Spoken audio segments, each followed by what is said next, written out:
incha allah ginnaaw bañ leen nuyoo di leen ziar di leen fàttali yéen a ngi seen programme Fagaru ñu si dalal professeur Ousmane Ndiaye tey nag dafa am épice bu ñuy waxtaane muy li nga xam mooy xorom polle daal lañ bëgg professeur ñëw faram fàcceel ñu xorom polle maanaam yan njariñ la am ci wàllu wér-gu-yaram ci consommer ko bu jógee ci loolu wax ñu tamit utilisation bi liñ koy defee pour mën koo consommer pour mu amal njariñ kon professeur ñu ngi lay déglu ginnaaw bañ la nuyoo di la ziar. asalaamaaleykum wa rahmatullah sëñ Pape ñu ngi lay nuyu di la ziar di nuyu mbokku internet yëpp.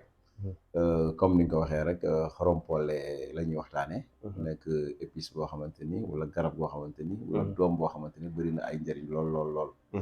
donc liñ ci njëkk a wax rek mooy ne moom antiviral la. moom ay virus yi moom da koy xeex. mën na ci lu bari. ci wàllu virus waaw moo tax ñu dox ko antiviral. donc bëri na ci njëriñ. bëri na njëriñ ci wàllu kii buy metti bëñ buy metti. parce que booy bañ ci dentiste yi waaw bëñ.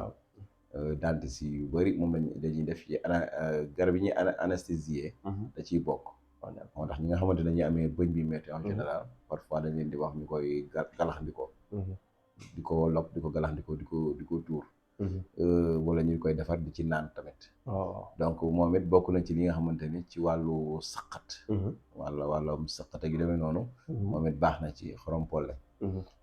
am na ñu koy jaxasee ak lem tamit maanaam tey mën nga wut sa lem. wut sa xorom polle. def ko ci biir lem bi. tëj ko. ñu bàyyi ko 1 semaine 2 semaines. ba nga xamante ni yàbbi na ci biir. am na macération bi. nga filtré waat nga segg ko. jël lem boobu di ko consommer. xorom polle bi direct nga ciy dugal. waaw ci biir lem ci lem bi 1 semaine. exemple tey boo amoon genn wàll litre lem. jël sa lu toll ak liibar wala genn wàll liibar xorom polle. def ko ci biir jaxase ko yëngal ko bu nekk ci biir nga tëj ko. bàyyi ko foofu 1 semaine ba 2 semaines. léegi lem xam nga vertu yi njariñ ci nekk day yàbbi ci biir. ci biir lem bi ci biir lem bi. su ko defee nag soo paree nag bu la neexee nga bàyyi bu la neexee sax nga bàyyi ko foofu. di naan par kuddu yi ak kuddu yi demee noonu. su la neexee tamit nga xentaat ko. jël xorom polle bi sànni. lem boobu nga di ko consommer. donc baax na ci lépp loo xam ne wàllu sëqat la. jëm ci asma ak yu demee noonu. donc moom it da koy faj. su la neexee tamit nga baxal ko. parce que anti parasite la moom. baax na ci ay kii. baax na ci ay teeñaa. ay biir bi méttee yu demee noonu. donc bu ko defee loolu tamit da ciy génn ay saan ak yu demee noonu daal. donc baax na ci moo tax anti parasitaire la moom it. bu fekkee tamit nit koo xamante ni day xel mi day teey lu bari mën na utiliser xorom polle di ko naan.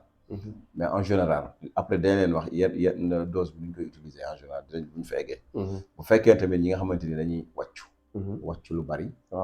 nga xamante ni li ñuy wàcc dafa bari. te nekkuñu en état de grossesse wala yu demee noonu tamit. su la neexee mën nañu jël xorom polle moom it di ko utiliser di ko naan.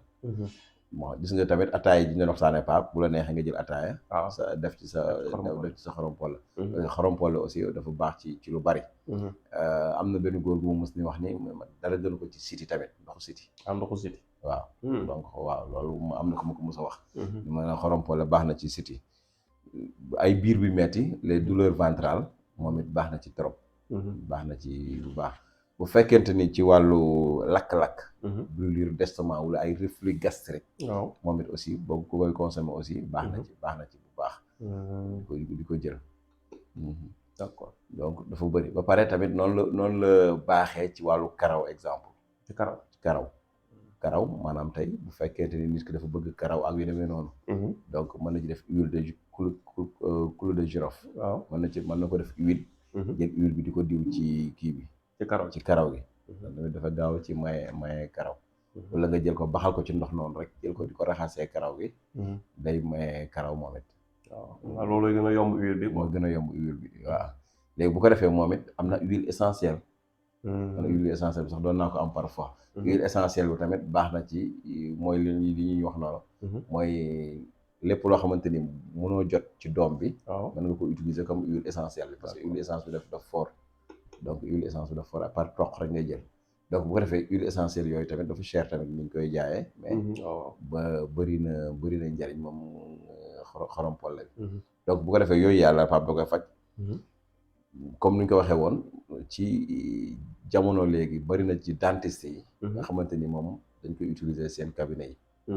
ci parce que anesthésié la dafa day anesthésié day rey kii quoi méttitu bëñ waaw jigéen ñi nga xamante ni dañoo nekk en état de grossesse wala ñi nàmpal tamit mën nañoo jël xorom polle di ko jëfandikoo waaw na baax si ñoom donc bu fekkente ni tamit ñi nga xamante ni mën nañu am huile bi exemple baax na ci ay picc kanam nii waaw ay acné ak yu demee noonu mën nañ ko am wala ñu jël ko di ko maase woo ci arthrite maanaam ay rhumatisme tànk yu metti ak ay ndigg yu metti yu demee noonu bu fekkee am na huile de clou de girofle huile xorom polle bi di ko maase woo ci articulation yi surtout ñi nga xamante ni dañuy am ay genre drépanocytose yu demee noonu nga xam ne seen articulation yi day metti donc bu ñu amoon huile boobu di ko ci diw dina atténuer dina wàññi metti bi daal douleur bu baax baax bu fekkente tamit nit ki mi ngi koy naan wax nañu dina wàccee sucre bi nga xamante ni mi ngi ci yaram waaw mooy maanaam kon da ngay dégg ni ki am diabète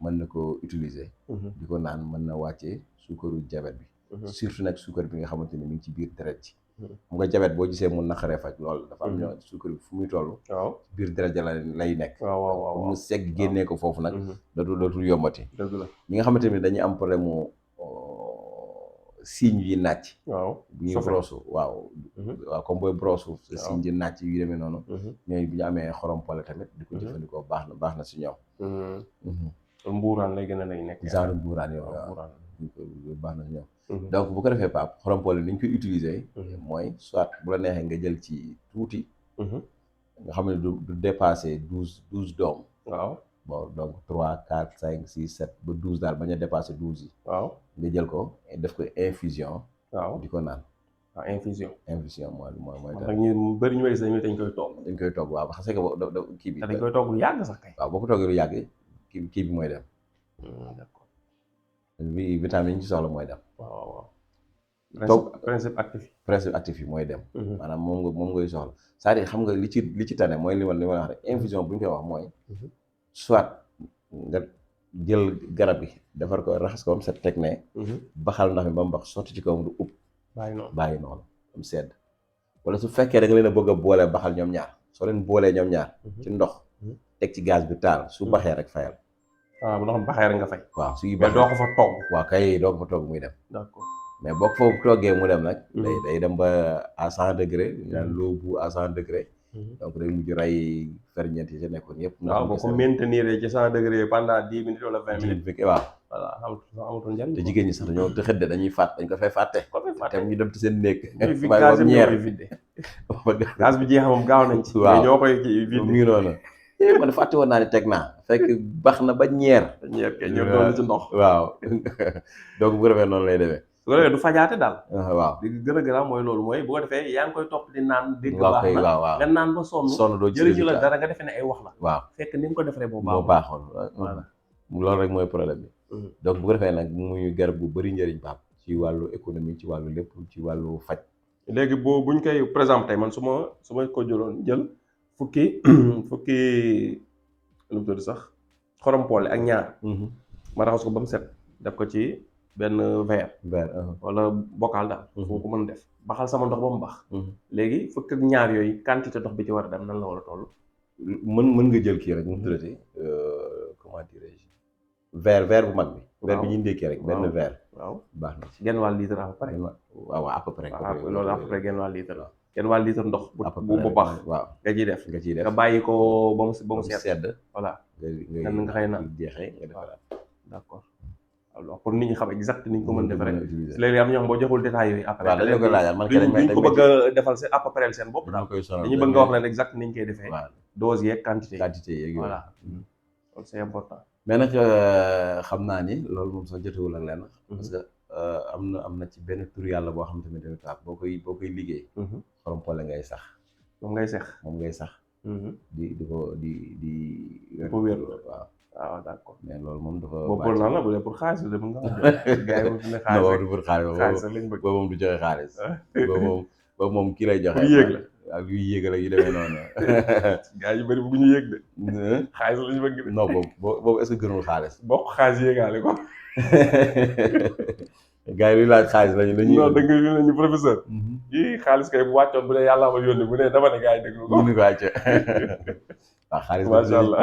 waaw jamono ji de moom ñëpp ko soxla. xam nga keroog ndeysaan nag Pape dafa am benn paa xam naa ne maa ngi ko seetlu xaw na jooy sax ci bureau bi. ndeysaan. dafa ñëw jigéen Europe ndeysaan ñuy waxtaan mu war a am lu ma jox. ma ne ko non ma jox ko garab nag xaalis garab gu bëri. ne ko lu ci des amul problème quoi garab.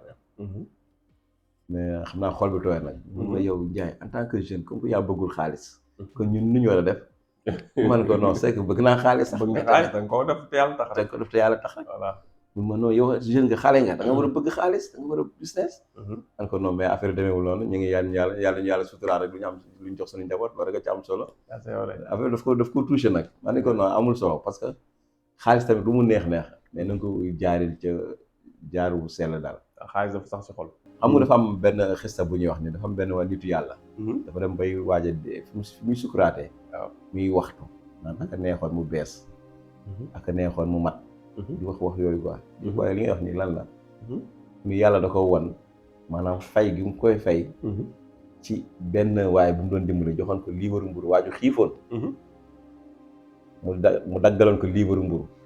tuyaaba boobu di ko yàlla di fay. naan aka neexoon liibar boobu matoon kilo tey boobu ba mu koy joxe. ok ndax liibar boobu rek comme que yàlla lii la ko fayee mu ne aka neexoon kon mu mat kilo. ndeysaan. beneen bi mu ni aka neexoon. mu bees. mu bees mooy que ne dafa am koo xamante dafa kii woon dafa liwoon. waaw ci sedd bi di bëgg a dee. mu yëkkati benn jagetam. bu màgget. jox ko pour kooku sol ko ci sedd bi. tuyaabu boobu ko yàlla fay la naa ko ak a neexoon kon jaget bi nekkoon jaget bu bees. ah d'accord je comprends. gis nga ndeysaan. pour wane ni. ñaari acte yu defoon. waaw kay pour wane ni li ngay def. yàlla bu la koy fay. yow da ngay rëcc da nga loo defoon ci lu baax da nga koy bëgg a yokk. dëgg la c'est vrai. waaw mais nag def lu baax nag moo jafe waaw def lu baax nag moo jafe parce que seytaan moo ci laax. waaw seytaan c'est vrai. ba mel loo bëgg a sànni ci vidéo bi tëjee ko. waaw bu ko defee nag ñuy wax Pape ñu nuyu ñëpp rek gërëmaat leen santaat leen rek di wax comme liñ doon wax ci fin bi rek nañuy dimbalante rek te yàlla tax. waaw ku nekk daal koo tane. yaa dimbale ko te yàlla rek tax nag. dëgg la waaw bu ko defee rek réew mi dina soppeeku. dëgg la te yàlla tax waaw. te bañ ko def rek te xam nga ndimbal ñaari façon la. am na ñuy ndimbal ngi ngistal am na ñuy def te yàlla tax. def te yàlla tax nag moom na ngay def rek. bàyyi ak yàlla loolu ci am muy noonu loolu ci fekkit muy noonu. waaw bu ko defee nag loolu lañ doon sant rek di gërëm. asalaamaaleykum wa rahmatullah. aleykum salaam wa rahmatullah.